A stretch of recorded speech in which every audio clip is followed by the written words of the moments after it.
Today we have Aysun Öztürk, who is a visiting researcher from Gazi University in Turkey, where she is a research assistant and also a doctoral student, and her PhD is looking at the hidden curriculum in Turkish and English universities. So, over to you. Welcome. Yes. Thanks for coming. Thank you for all of your time. I know how to consider this, so really, thank you. Just like Richard said, I'm a research assistant and a PhD student at Gazi University in the Department of Curriculum Instruction. And I'm here as a visiting researcher at educational research for 6 months. Well, I have 4 months left, but who's counting? Yeah. So I'm here with the Turkish government scholarship, and I will share some of my thesis with you today. But before that, to date, I have published few papers on curriculum design and curriculum evaluation. But ever since I have started my PhD, I knew that I was, I want to do less technical but more sociological stuff, because, especially in higher education, because it made more sense to me that it is and will be my whole professional life. So that is why I'm working on hidden curriculum in higher education and publishing critical pedagogy in higher education for more than a year now. So I'm going to talk about my PhD thesis today, but I chose a different perspective to do that. This is the perspective of behavioral economics, which I'm not an expert on it, but every time I read on neoliberal ideology in hidden curriculum, that leads me to Homo economicus, so I would like to share it with you too. So, throughout human history, a variety of different economic systems have been developed, and each has had its own particular set of rules, institutions, and ideologies to support its functioning. For more than a century, Homo economicus has exclusively populated the theoretical world of economics. This model of rationally self-interested actor has also come to dominate substantial subfields of political science, psychology, sociology, law, and philosophy. Who is this Homo economicus? Well, Homo economicus, or economic man, is the figurative human being characterized by the infinite ability to make rational decisions to get the best possible result for themselves. He's a person who maximizes his own well-being, and according to Foucault, Homo economicus is the man of exchange, the partner, one of the two partners in the process of exchange. Well, where does this Homo economicus idea come from? When we look at the very first thought of Homo economicus, it can be traced back to English Enlightenment. Foucault believes that the roots of Homo economicus can be found in English empiricism. He says, and I quote, "What I think is fundamental in English empiricist philosophy is that it reveals something which absolutely did not exist before. This is the idea of a subject of interest, by which I mean a subject as the source of interest, the starting point of an interest, or the site of a mechanism of interest." When we look at the term Homo economicus, first emerged in the critiques of John Stuart Mill's contributions to the field of political economics. We never actually used the term, but he did advance the idea of a one-dimensional economic man, a liberated being focused primarily on personal gain, and unwavering driver of the classical economy. Mill argued that political economy does not treat of the whole of man's nature as modified by the social state, nor the whole conduct of man in society. It is concerned with him solely as a being who desires to possess wealth and who is capable of judging of the comparative efficacy of means for obtaining that end. In the late 1700s, Adam Smith introduced the relentless market actor, derived from Mill's economic man, in his book called Wealth of Nations. As Foucault states, classical liberalism focused on exchange, on what Adam Smith calls mankind's tendency to barter, track, and exchange. It naturalized the market as a system with its own rationality, its own interest, and its own specific efficiency, arguing ultimately for its superior efficiency as a distributor of goods and services. Well, this was classical liberalism's human model. Since liberalism has changed, its human model has changed too. Neoliberalism also has the Homo economicus, but according to Foucault, even if there is a return to the idea of Homo economicus as the analytical grid of economic activity, there is a complete change in the conception of this Homo economicus in the neoliberal era. Foucault states that, and I quote, in neoliberalism, and it does not hide this, it proclaims it, there is also a theory of Homo economicus, but he is not at all a partner of exchange. Homo economicus is an entrepreneur of himself.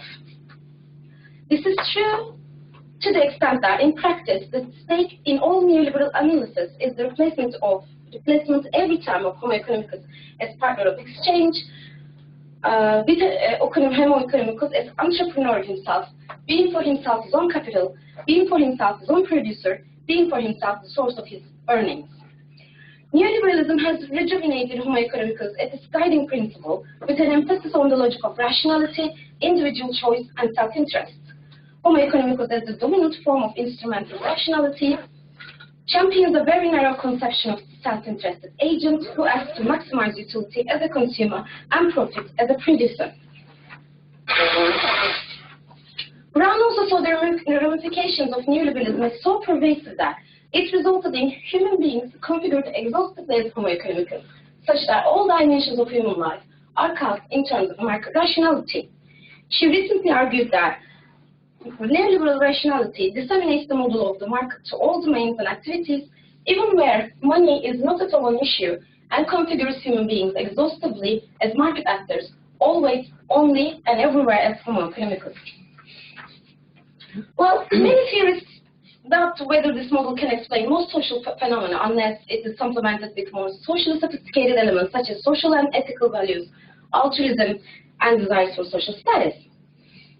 For example, Curricula argues that the rational behavior of Homo economicus is determined by capitalist society and is functional for the reproduction of this society, but there's nothing rational about this behavior except that under capitalism, people learn to be and are obliged to be egoistic. From another perspective, Becker does not assume that individuals are motivated solely by selfishness or material gain. He thinks that behavior is driven much more by much richer set of values and preferences. Also, Bourdieu states that, and I quote, Homo economicus is conceived tacitly or explicitly by economic orthodoxy is a kind of anthropological monster. This theoretically minded line of practice is the most extreme personification of the scholastic fallacy, an intellectualist or intellectual-centric error very common in the social sciences. But then again, despite warnings from economists and theorists throughout the late 20th century that we have moved beyond Homo economicus, in fact, it can be still argued that Mill's economic man has largely become the neoliberal human model for behavior today. What does this Homo economicus have to do with us?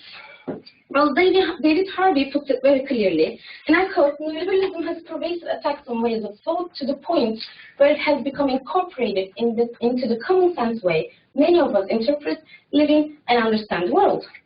Also, this argues that Homo economicus allows for the tools of macroeconomic analysis to be applied to marriage, parenting, discrimination, education, fertility, population growth, crime and punishment, addiction, and nearly any social phenomena.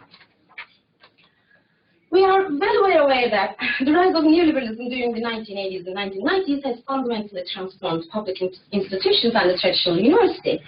Within a few short decades, the social democratic model, which sees education as a fundamental human right, has been replaced by the commodified neoliberal university based on assumptions of individuality, rationality, and self-interest, which summarized by the notion of Homo economicus.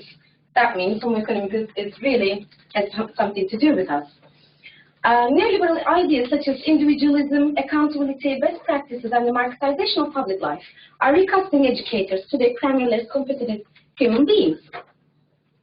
Because neoliberalism does not see a teacher and students, but other forms of human capital.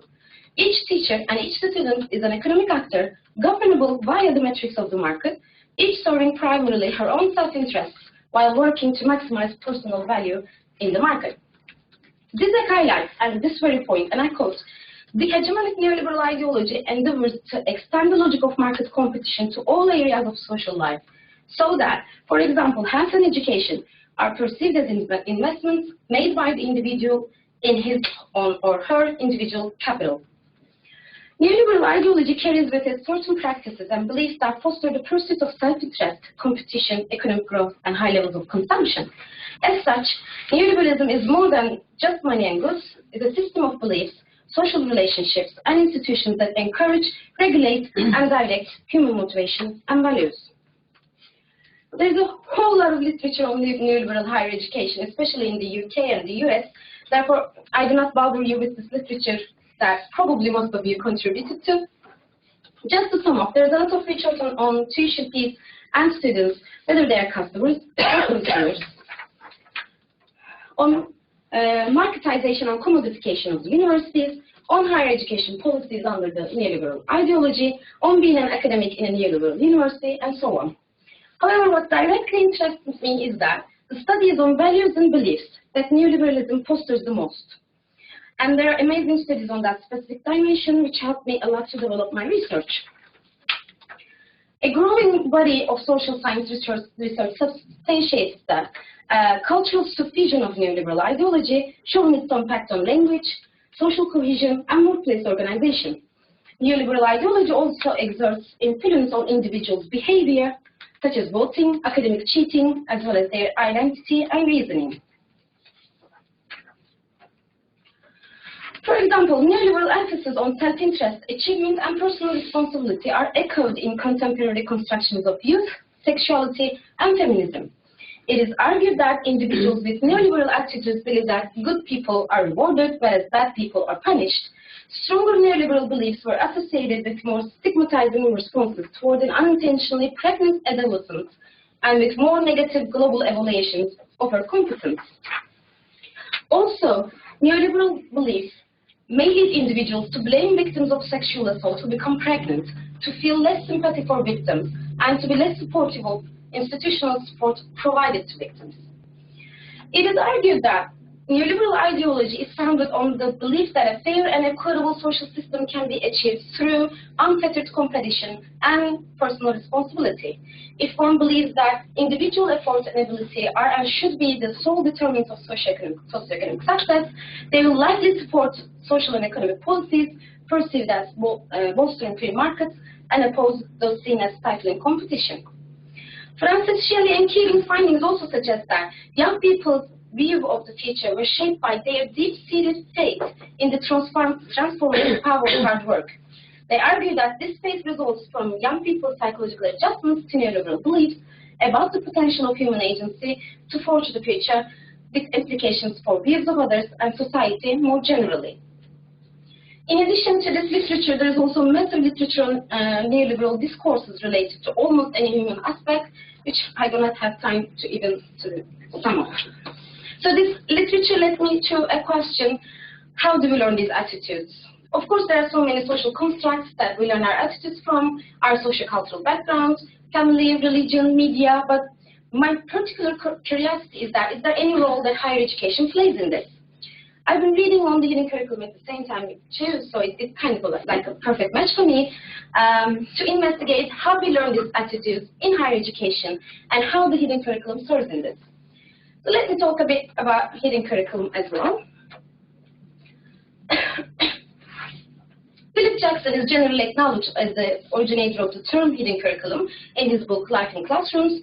He observed in the classrooms that there were values, dispositions, and social and behavioral expectations that brought rewards in school for students, and that learning what was expected along these lines was a feature of the hidden curriculum.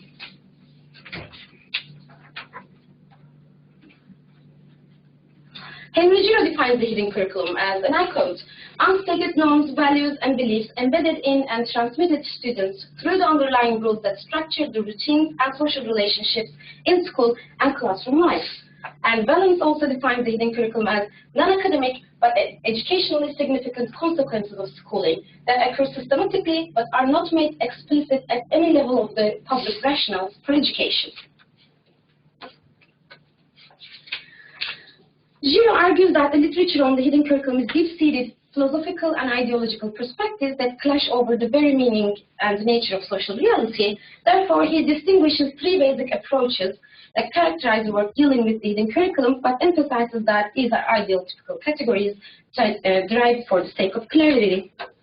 First one is traditional functionalist approach. The key assumption that governs its problematic is that education plays a fundamental role in maintaining the existing society. by organizing its approach to issues such as cultural transmission, role socialization, and value acquisition around the preoccupation with the principles of consensus, cohesion, and stability. The traditional approach accepts uncritically the existing relationship between schools and the larger society. In these accounts, the hidden curriculum is explored primarily through the social norms and moral beliefs tacitly transmitted through the socialization processes that structure classroom social relationships. The transmission and reproduction of dominant values and beliefs via the hidden curriculum is both acknowledged and accepted as a positive function of the schooling process. This traditional perspective becomes particularly clear in the work of Southwood Parsons, Robert Reben, and Philip Jackson. The liberal perspective rejects most top-to-bottom models of pedagogy with their conservative view of knowledge as something to be learned rather than critically engaged, as well as their equally uncritical notion of socialization, in which students are viewed simply as passive role bearers and recipients of knowledge. At the core of the liberal problematic is the question of how meaning gets produced in the classroom. By considering knowledge as social construction, liberal critics have focused their research on the variety of ways by which knowledge gets arbitrarily mediated and negotiated within classroom settings. The liberal critique both exposes and rejects those aspects of the hidden curriculum in which the truth claims of particular forms of authority that parade under the guise of objectivity. Some theorists such as Jean Anion and Jean Martin believe that the hidden curriculum is located in specific social practices, cultural images, or forms of discourse that reinforce discrimination and prejudice, but could potentially be uncovered and eliminated. Radical perspectives on the hidden curriculum provide a number of valuable insights into the schooling process, says Giro. First, theorists as Bolus and Gintis help to explain the political function of schooling in terms of the important concepts of class and domination. Second, they point to the existence of structural factors outside the immediate environment of the classroom as important forces in influencing both the day-to-day experiences and the outcomes of the schooling process. The focus of the radical approach is on the political economy of schooling. The central thesis is that the social relations that characterize the production process represent the determining force in shaping the school environment. So Giro distinguishes these three approaches. However, he argues that they are far too undialectical. As such, they are unable either to contribute significantly to a comprehensive understanding of the relationship between schooling and capitalism, or to provide the theoretical elements necessary to develop a more critical mode of pedagogy. Therefore, he suggested another approach that can be labeled as dialectical critique or resistance theory. This theory is grounded in work of Paulo Freire and represented by authors such as Giro himself, Apple, Hooks, Macedo, and McLaren. It postulates that hidden curricula is plural and that contradictions open spaces for students and teachers to resist mechanisms of social control and domination and to create alternative forms. Giro says that, and I quote, "What is needed to unravel the source, mechanisms, and elements that constitute the fabric of school culture is what I have labeled a theory of dialectical critique." So what is our role in this? Glenn Rikowski suggests that the teachers are the most dangerous of workers because they play an important role in shaping and forging the single most important commodity for neoliberalism, the labor power of students. Dave Hill also echoes Rikowski's notion of teachers as a danger to both neoliberalism and opponents in noting, and I quote, "Teachers are dangerous because they are intimately connected with the social production of labor power, equipping students with the skills, competencies, abilities, knowledge, and the attributes and personal qualities that can be expressed and expanded in the capitalist labor." So where does my research fit in this whole theoretical background?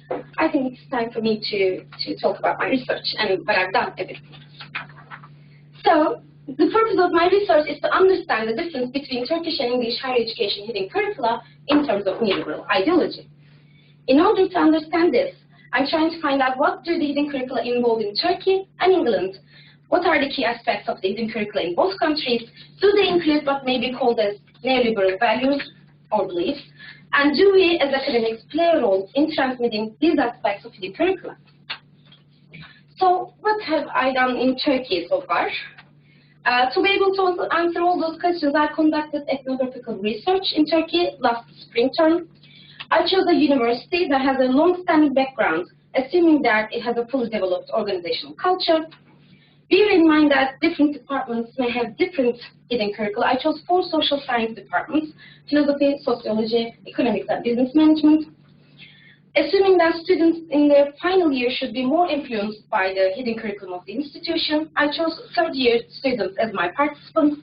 In Turkey, however, undergraduate degrees last for 4 years, but in order to make the comparison right, I chose third years. Then I choose 1 course from each department, and I observed those courses for approximately 12 weeks. My role was a participant observer. However, my role differed according to the dynamics of the classes, of course. For instance, I was more an observer than a participant in philosophy and economic courses because the number of students who took these courses was over 40 each. Therefore, it was harder for me to participate in courses where even the students cannot participate, actively. However, I was more a participant than an observer in sociology and business management classes because the number of students was lower and the lecturers were trying to engage students in the courses all the time, so it was easier for me to participate. Also, I tried to engage with the students outside the classroom as much as I could. Sometimes we had a cup of coffee and informal conversations, but it was not always easy, of course. Towards the end of the term, I conducted focus group interviews with volunteer students from each class that I observed. Because I had so many questions, and I want them to talk much on these questions for me to understand them deeply, I conducted these focus groups in 2 different sessions that lasted 1 hour each. In these focus groups, I tried to understand their thoughts on some issues regarding the society and the university, and their thoughts on their university experiences as a whole. In addition to this, at the end of the term, I conducted individual interviews with lecturers who gave the courses to understand their thoughts on issues regarding the society and the university as well, and their teaching experiences as a whole. Lastly, I tried to collect every piece of material that involves students in somehow as artifacts in an ethnographical study. What am I doing here? Well, I'm here to collect the ethnographical data as parallel as possible with the data collected in Turkey. Therefore, I chose 1 course from each department, again, philosophy, sociology, economics, and business management. Unfortunately, the contents of the courses here are not that parallel with the courses in Turkey because it would be, well, really impossible to do that because course structures of the departments are so different. Turkish undergraduate degrees last for 4 years, so some same courses are given in different years, but the contents of the courses are not that much matter to my research question because the courses that I chose are just a sample of the department. But then again, I will do my comparative analysis by considering this. After choosing the courses, I've been observing them since the 2nd week of this term, fortunately. I'm already half of it, so yeah, I'm happy about it. I'm also collecting every piece of material that involves the students in somehow, and since I'm aware that the end of the term will be a busy time for students with assignments and stuff, I will recruit my participants for the focus groups towards the end of this term, but will conduct them in the long term. I will also conduct my individual interviews with the lecturers in the long term due to the same reason. I'm hoping to find out, well, just like I said in my process, I'm hoping to find out the hidden curricula of the 2 institutions to begin with. But my ultimate goal is to understand the difference between 2 hidden curricula in terms of neoliberal ideology and what is our role as academics in this. Yeah. So, as a conclusion, it is clear that so many factors shape one's values, beliefs, attitudes, social cultural background, religion, geography, history, family, education, economic, political view, etc. It can be expanded even more. Education is just one factor of them, but considering the average duration of education for a person is approximately 12 years and 15 with the university, education is an important part of a human being's life. So people learn a great deal of knowledge, skills, and attitudes in their educational life, no doubt. Now, let me try to answer the question I asked in the beginning. Are we producing Homo economicus? Well, we can all agree that neoliberalism is more than just economic policy or political philosophy. It is a highly saleable ideology that is building profit-oriented inroads into every aspect of our experience. As the literature attests, broad sociocultural practices and ideologies often have an enormous influence on people's self-concepts, motivation, behavior, and interpersonal relationships. We have every reason to expect that capitalism would be even more pertinent, as it is the very nature of economic systems to motivate behavior, define the role of participants, and determine rules for many human interactions and exchanges. Homo economicus turns out to be nothing more than an ideological construction. The neoliberal education model that constructs our Homo economicus with its focus on standardization, accountability, and productivity represents what B.S. Duckle has called the learnification of education. In this learnification model, the process of education is stressed over the purpose of education. In the case of teaching and learning, an awareness of our ideological orientation to praxis, how praxis is realized through the ideological frame, becomes of particular consequence to an ethics of teaching in neoliberal times. So, I cannot yet say that we are producing Homo economicus, or we are the only one who plays a role in it, but it is clear that we are teaching far more than we know. Every word we speak, every action we perform, every time we choose not to speak or act, every smile, every curse, every sigh is a lesson in the living curriculum. Thank you.